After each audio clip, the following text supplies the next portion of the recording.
अस्सलाम वालेकुम dear student, I am Hasan Ali. Welcome to my YouTube channel. तो आज जो हमारा जो टॉपिक है वो रेंज ऑफ फंक्शन से रिलेटेड है। इससे प्रीवियस लेक्चर में हमने डोमेन ऑफ फंक्शन और जो फंक्शन था उससे रिलेटेड जो हमने कुछ सीखा था। तो इंशाल्लाह आज हम जो है रेंज ऑफ फंक्शन से रिलेटेड जो है वो डिस्कस करने जा रहे हैं।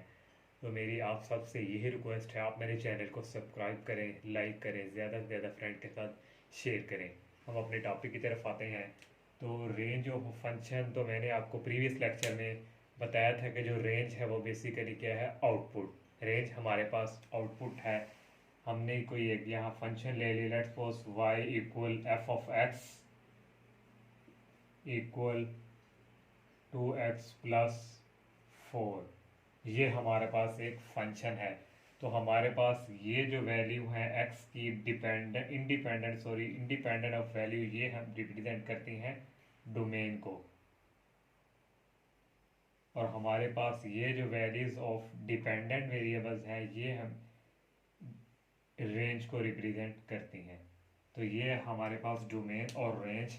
आज हम जो है ओनली हमने जो डिस्कस करनी है वो रेंज से रिलेटेड डिस्कस करनी है। तो हमने जो प्रीवियस लेक्चर में एक लीनियर फंक्शन लिया था और उसकी जो डोमेन थी वो ऑल टाइम क्या थी, रियल नंबर।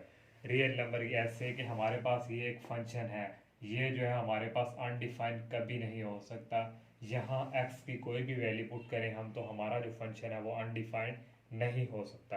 अनडिफाइंड उस टाइम होगा जब हमारे पास डिनोमिनेटर में ज़ीरो हो। लेकिन ये हमारे पास एक लीनियर की फॉर्म में है। तो उसकी जो डोमेन थी हमने कल जो प्रीवियस लेक्चर में बताई थी वो थी आर रियल नंबर। तो इसकी जो रेंज है वो भी आर रियल नंबर ही है, क्योंकि रेंज में भी ऐसा कोई नंबर नहीं है जो यहाँ इन्फिनिटी का वॉइस बने। यहाँ हम फॉर एग्जांपल पुट करते हैं, पुट x इक्वल 1, तो हमारे पास ये आएगा 2 इंटू 1 प्लस 4, और 2 plus 4 that is equal to 6। ये जो हमने वैल्यू पुट की है ये हमारे पास थी क्या, डोमेन। और हमारे पास जो रिजल्ट आया आगे जो हमें रिसीव हुआ वो हमारी क्या है, रेंज।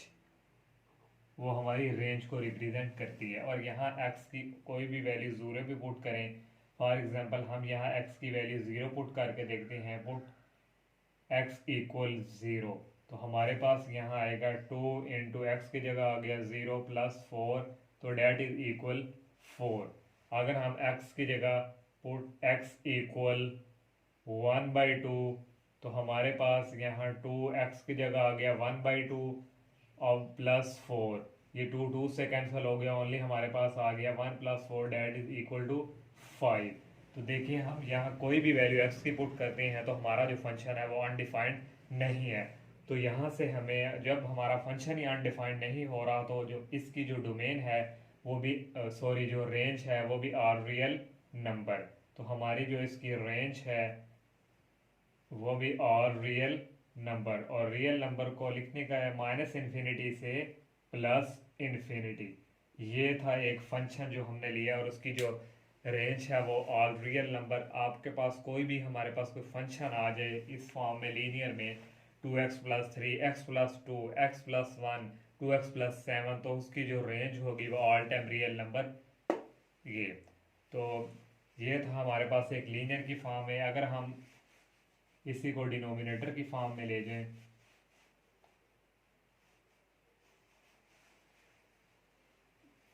अब हम कोई कांस्टेंट ओवर लीनियर की बात करते हैं। कांस्टेंट ओवर लीनियर जो है हमारे पास यहाँ x प्लस 3, ये हमने एक फंक्शन ले लिया y equal f of x equal 1/x plus 3। जब भी आपके पास अगर आपने रेंज फाइंड करनी है, कांस्टेंट ओवर लीनियर फंक्शन आए तो उसकी जो रेंज होती है वो ऑल टाइम जो है रियल नंबर माइनस 0।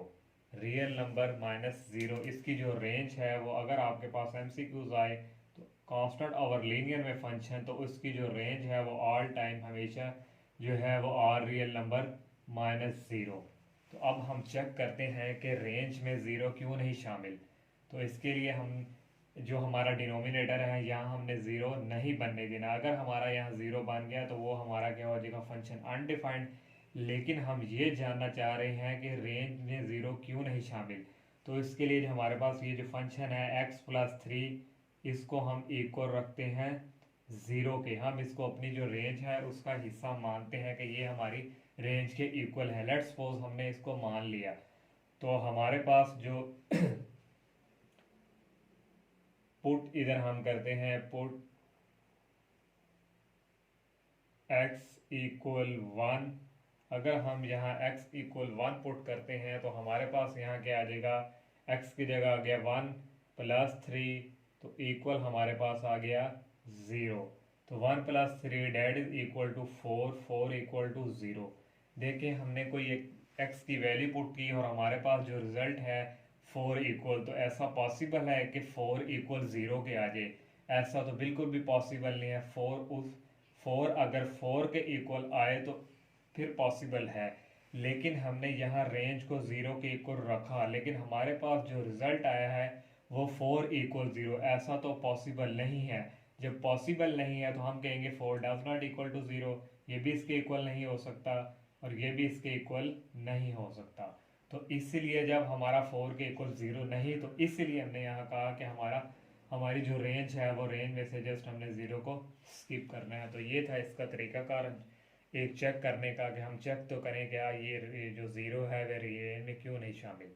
तो उम्मीद है आपको जो ये जो फंक्शन है कांस्टेंट और लीनियर, इसकी रेंज जो फाइंड करने का जो तरीकाकार है। अब हम इससे हट के कोई और फंक्शन लेते हैं। अगर हमारे पास स्क्वायर रूट की फॉर्म में कोई फंक्शन आ जाए, y=f(x), अगर हमारे पास कोई स्क्वायर रूट की फॉर्म में कोई फंक्शन आ जाए, तो हम x+1, अगर हमारे पास स्क्वायर रूट की फॉर्म में आ जाए तो उस टाइम जो हमारी जो रेंज होगी वो स्क्वायर रूट वाले फंक्शन की ऑल टाइम जो है वो रियल नंबर प्लस, नेगेटिव नहीं। क्योंकि हम यहाँ x की कोई भी वैल्यू पुट कर लें, हमारे पास ये जो फंक्शन है ये माइनस में वैल्यू नहीं देगा। चेक हम करते हैं, पुट x=0, तो हमारे पास यहाँ y इक्वल आ गया 0+1 डेट इज इक्वल टू 1। तो 1 square root that is equal to 1। 0 put किया, अगर हम यहाँ 1 पुट करते हैं 1+1 इक्वल टू 2, 3 पुट करते हैं 3+1 4। इसी तरह हमारे पास एक नंबर प्लस में आते जाएंगे और जो हमारे पास आएंगे वो हमारा रेंज का हिस्सा होंगे। अब अगर हम -1 पुट करके देखते हैं, पुट x=-1, तो हमारे पास जो आएगा -1+1 डेट इज इक्वल टू 0। तो हमारे पास जो रिजल्ट आया वो हमारा 0 है, तो ये भी हमारी रेंज का हिस्सा होगा। अगर हम यहाँ पुट करते हैं, पुट x=-3, तो y हमारे पास आ जाएगा -3+1 डेट इज इक्वल टू -2। ये हमारे पास -2 है, ये हमारा इमेजिनरी, क्योंकि जो जब स्क्वायर रूट की फॉर्म में माइनस आए तो वो हमारा क्या है, इमेजिनरी पार्ट। लेकिन जो रेंज में हमें इमेजिनरी जो रेंज जो हमारा, अगर हम यहाँ इमेजिनरी आ जाए तो वो हमारी रेंज का हिस्सा नहीं होता। तो इसीलिए हमारा जो है -2 भी नहीं है। इसी तरह अगर हम -3 पुट करें, -4 पुट करें, -4+1, तो हमारे पास आएगा -3। -5 पुट करें तो इसी तरह जो माइनस वाली जो टर्म्स हैं उसमें सारा हमारा इमेजिनरी हिस्सा होगा। तो इसलिए जो हमारी जो रेंज होगी वो 0 से लेके इन्फिनिटी तक हमारी जो, तो इसकी जो हमारी रेंज है, हमारी जो रेंज है इसकी रेंज इक्वल आएगी, और रियल नंबर में से हमारा 0 इसमें हम शामिल कर रहे हैं, क्योंकि हमारा जो है मैंने x की वैल्यू को पुट की तो हमारे पास जो रिजल्ट हुआ वो 0। तो 0 इसमें शामिल है, तो ये 0 तक चलता जाएगा इसी तरह। तो ये हमारे पास इन्फिनिटी तक ये जाएगा। तो 0 भी इसमें शामिल है, इसीलिए क्लोज ब्रैकेट लगाई। तो इस 0 इसके बिटवीन जितने नंबर्स हैं वो भी रेंज का हिस्सा है। आई होप कि आपको जो ये स्क्वायर रूट वाला जो फंक्शन है इसकी भी जो रेंज फाइंड करने का जो तरीकाकार है उसकी भी समझ आ गई होगी। तो जब भी आपके पास कोई स्क्वायर रूट की फॉर्म में फंक्शन आए तो आपने डायरेक्ट उसका जानना चाहे तो आपने डायरेक्ट उसको और real number minus zero to infinity means के ओनली जो पॉजिटिव रियल नंबर हैं वही हमारी रेंज का हिस्सा होंगे। अब अगर हमारे पास जो है स्क्वायर रूट की फॉर्म में, ये तो एक लीनियर था, अगर हमारे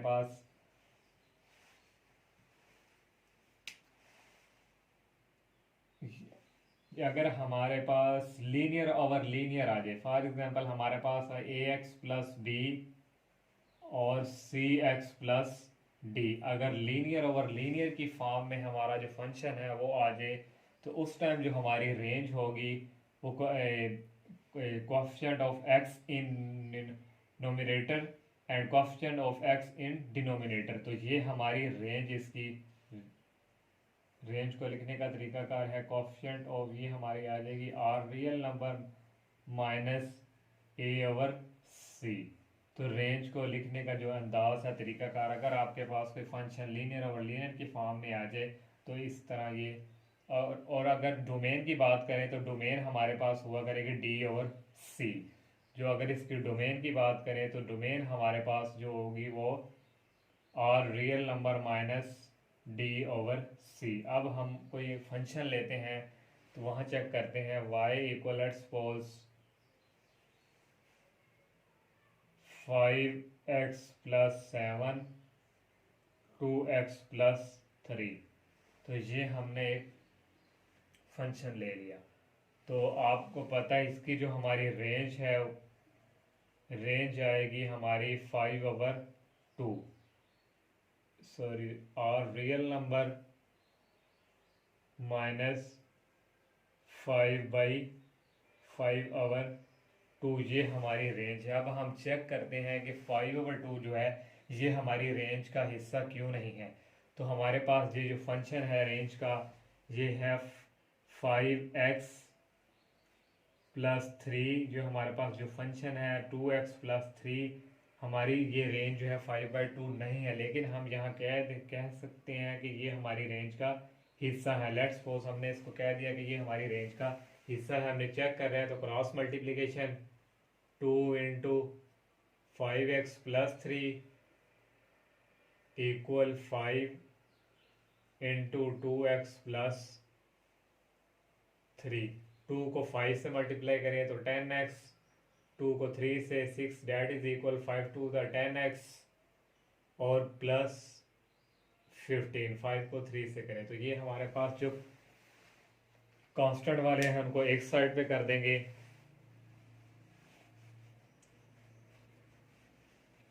हमारे पास ये आ गया 10x plus 6 equal 10x plus 15, यहाँ से 10x ये जो इस तरफ आके माइनस हो जाएगा, 10x इक्वल 15, 6 उस तरफ जाके माइनस 10x में से ये हमारे पास आ गया 0x, डेट इज इक्वल 15 में से 6 गए तो हमारे पास आ गया 9,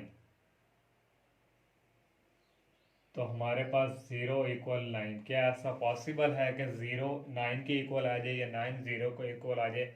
ऐसा तो इम्पॉसिबल है। जब ये पॉसिबल ही नहीं है तो इसीलिए हमने कहा कि ये हमारी रेंज का हिस्सा नहीं है। तो इसको चेक करने का जो तरीकाकार है वो ये है, फिर ये भी इसके इक्वल नहीं हो सकता, ये भी इसके इक्वल नहीं, ये भी इसके इक्वल नहीं, ये भी इसके इक्वल नहीं, और ये भी इसके इक्वल नहीं, और ये भी इसके इक्वल नहीं रख सकते हम, ये भी इसके इक्वल नहीं। तो इसीलिए जब भी आपके पास कोई फंक्शन लीनियर और लीनियर की फॉर्म में है तो उस टाइम हमारी रेंज जो होगी और real number minus coefficient of x in denominator and coefficient of x in denominator. तो ये है रेंज को लिखने का एक तरीका का जो एक ट्रिक्स है।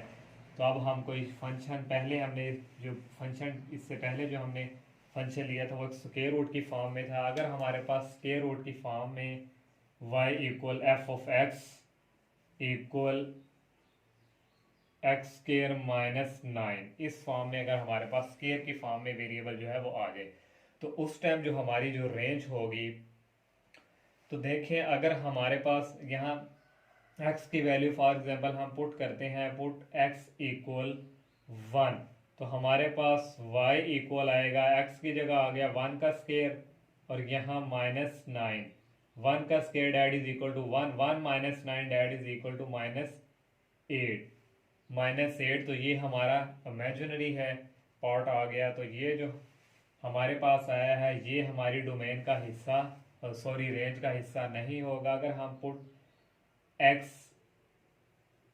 पुट करते हैं 2, तो हमारे पास जो है y इक्वल x की जगह आ गया 2 का स्केयर और -9, 2 का स्केयर डैट इज इक्वल 4, 4 -9 और ये हमारे पास आ गया -5। तो ये भी एक इमेजिनरी है, ये भी हमारी रेंज का हिस्सा नहीं होगा। अगर हम 3 पुट करते हैं, put x equal 3, x equal 3 जब हमने पुट किया तो y इक्वल हमारे पास आ गया, x की जगह आ गया 3 का स्केयर -9, 3 का स्केयर डैट इज इक्वल 9, तो हमारे पास ये 9 -9 डैट इज इक्वल टू 0। तो ये हमारी जो रेंज है उसका हिस्सा होगा। अगर हम x इक्वल टू 4 पुट करते हैं, 4 पुट करते हैं, 4 इक्वल टू 4 पुट करेंगे हम, तो हमारे पास आएगा 4 का स्केयर 16, 16 में से 9 गए तो हमारे पास 6 आएगा और वो भी हमारी डोमेन का हिस्सा होगा। अगर हम यहाँ 5 पुट करते हैं तो 5 का स्केयर आ जाएगा हमारे पास 25, 25 में से 9 चले जाएं तो हमारे पास समथिंग 11। तो यहाँ जो हमारी जो रेंज है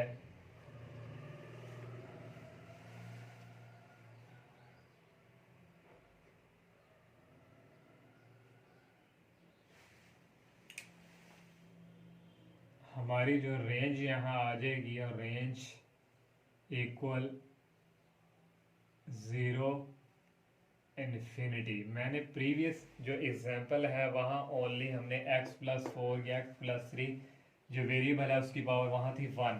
अगर 2 पावर आ जाए, 3 आ जाए, लेकिन स्केयर रूट की फॉर्म में कोई भी फंक्शन आ जाए तो उसकी जो रेंज है वो ऑल टाइम, मैंने पीछे आपको प्रीवियस एग्जांपल में चेक करके दिखाया तो हमारे क्या है, वो क्या थी 0 से इन्फिनिटी। तो इसलिए जो इसकी रेंज है वो ऑल टाइम क्या होगी, 0 टू इन्फिनिटी।